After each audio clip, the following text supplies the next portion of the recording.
population dégagez nous habitués déjà donc Fatra risque dans jour capral vinn là yo coincé net parce qu'on pas gon série parti dans route yo Fatra un bon parti là-dedans yo et si on dit nous gérer Fatra nous kembe Fatra nous ritak Fatra nous si la mairie la vie mêle donc un bonjour il est difficile pour nous arriver là parce que moi je prends tout risque yo mais monter à pied pas ça à pied pour me venir là vraiment difficile détonation dans les oreilles beaucoup de âmes dans les oreilles et puis Fatra même prend petit sac te gain là après dans bloc Alet et Maglo Amboise là passer avant prendre une Nicolas route ça presque fin fermé bouché avec Fatra donc si mairie Port-au-Prince dit même il laver mail finalement donc imaginez dans jour comment ça va mais pas oublier que nous dans période cyclonique faut ne pas jamais oublier ça nous dans période cyclonique circulation d'armes illégales dans le pays d'Haïti quantité d'armes illégales qui circulent sur tout territoire t'a semblé à augmenter chaque jour plus d'après directeur général police là Michel-Ange Gédéon. Toutefois, des GPNH là pas de bail trop précision. Michel-Ange Gédéon lancé un pinga by tout le monde qui a fait zam avec munitions rentrer sous territoire national là illégalement. Limiter accent tout sous monde qui a distribué zam yo également. Pendant le profiter fait connaît personne pas échapper en bas conséquences zak sa yo qui pas gain aucun respect pour la vie monde. Directeur général police là fait déclaration ça dans cadre cérémonie symbolique la police là dans tête collée avec mini juste fait pour te détruire 370 anciens armes la police là avec diverses forces l'ordre yo été saisi dans diverses opérations. On écoute directeur général de la police là Michel-Ange Gédéon hier dans micro Johnny Ferdi. De toute façon, fidèle à sa mission de protection des vies et des biens, la PNH, malgré la précarité de ses moyens, ne restera pas les bras croisés. Aidée par la communauté internationale à travers la mission de l'ONU, il y a 3 ans, la PNH avait initié le processus de destruction des armes et munitions obsolètes de l'institution, ainsi que celles saisies lors des opérations. Aujourd'hui, sous vos yeux, on va en détruire quelques-unes. C'est peu, direz-vous, mais c'est significatif. En effet, pour combattre la criminalité, il faut entre autres jouer sur le paramètre de la disponibilité des armes à feu. En ce sens, chaque arme en moins symbolise plusieurs combats gagnés d'avance contre le deuil, signifie aussi la protection de plusieurs vies et la garantie de jours plus gais à des enfants qui ont besoin de leurs parents. Distingués invités, mesdames et messieurs, en juillet 2017, j'avais pris l'engagement de continuer les opérations de saisie d'armes à feu et de poursuivre l'élimination de ces outils de malheur au-delà même du 15 octobre 2017, date de fin de mandat de la MINUSTA.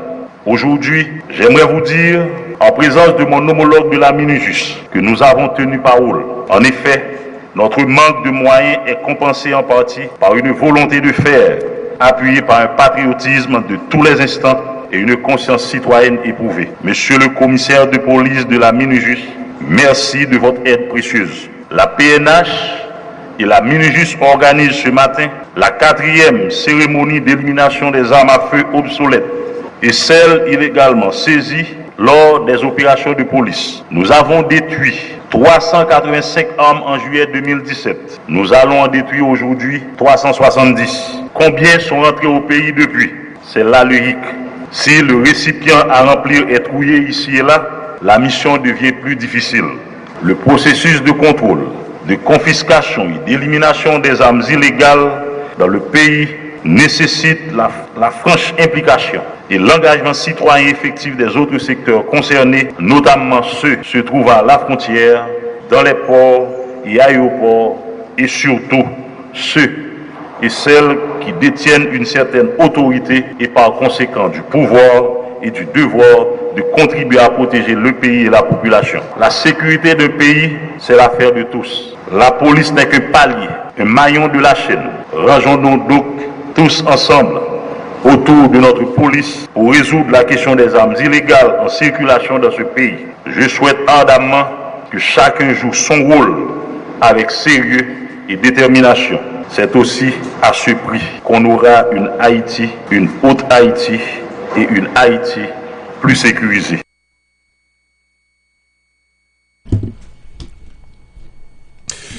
Voilà pour intervention, pas porte-parole là, mais directeur général de la police nationale là, dans occasion cérémonie, et ça, la police là, organisée pour détruire les armes qui saisissent, c'était pour 4e fois, c'est pour 4e cérémonie, même genre, la police organisée, côté police nationale là, déjà détruit 1241 anciens armes PNH là, en pile, l'autre armes qui saisissent dans le cadre de diverses opérations.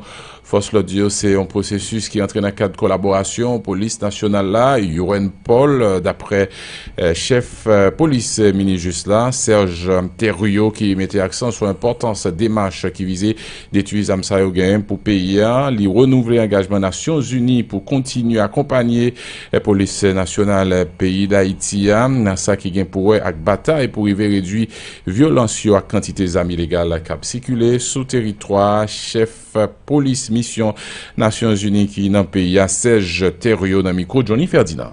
Cette initiative de destruction réalisée dans quelques minutes a pour objectif de sensibiliser les membres de la société civile, d'appuyer le haut commandement de la PNH en matière de réduction de la violence communautaire.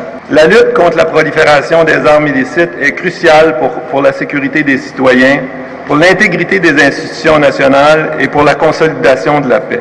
Je ne saurais terminer mon allocution sans rappeler avec insistance que la destruction des présentes armes fait partie d'un travail dans lequel 2 autres facteurs doivent s'arrimer avec la présente démarche afin d'obtenir les succès souhaités. D'une part, la nécessité de continuer à renforcer l'enregistrement des armes en renforçant la capacité de la PNH et d'autre part, la nécessité d'assurer le contrôle de toutes les armes à feu illégales, que ce soit dans les mains des civils ou celles des agences de sécurité privées. Les Nations Unies continueront aux côtés d'Haïti et de la PNH dans ce chemin. Même si la MINUJUST partira le 15 octobre, mettant fin à 15 années d'opération de maintien de la paix en Haïti, les Nations Unies, avec la nouvelle configuration, vont continuer à appuyer la mise en œuvre du plan stratégique de développement de la PNH pour 2017-2021. Chers amis, nous devons continuer à nous mobiliser pour limiter la multiplication des armes aux mains des criminels.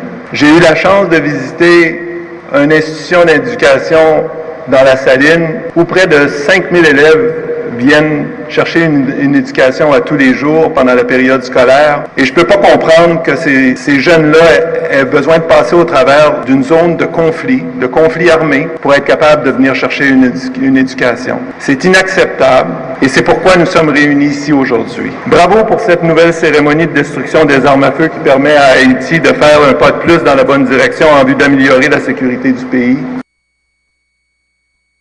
Kounia a rentré dans le massacre La Saline, mois novembre 2018, passé à 74 plaintes, 98 moun indexés, plus passé 80 moun victimes, un total 16 moun joignent arrestation yo. En pile zam saisi après 3 rapports qu'al joignent paquet Port-au-Prince d'après commissaire gouvernement Port-au-Prince maître Villa Paul Hérons. Dossier ça d'après maître Hérons déjà transféré dans le cabinet d'instruction, c'est juge Chavan Etienne qui a mené enquête là. Faut que nous dit dans ça qui gagne pour avec massacre qui fait dans Kafoufeuille là, déjà gagne 18 moun qui joignent arrestation yo, alors que dossier ça lui-même tout déjà joint juge Chavan Etienne d'après chef paquet Port-au-Prince là Paul Hérons Villa qui était dans micro Macguesson Philistin hier. Nous les droits humains, notamment rapport de Fondation J'éclairé, rapport RNDDH, rapport OPC, rapport Maître Sonel Jean-François qui c'était avocat victime. Nous demander DCPJ parce que l'enquête policière doit être dirigée par le commissaire du gouvernement. Nous ordonner DCPJ pour retourner sur scène de crime.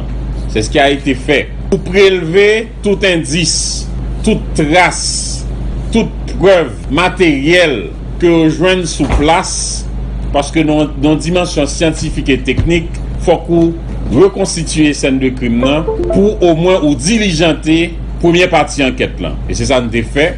Pas oublier que nous gagnons un embryon de laboratoire scientifique. Ils ont analysé toute trace que des jeunes sous place, traces de sang, morceaux de corps, traces de cheveux. Tout ça rejoint, ils font première analyse dans la police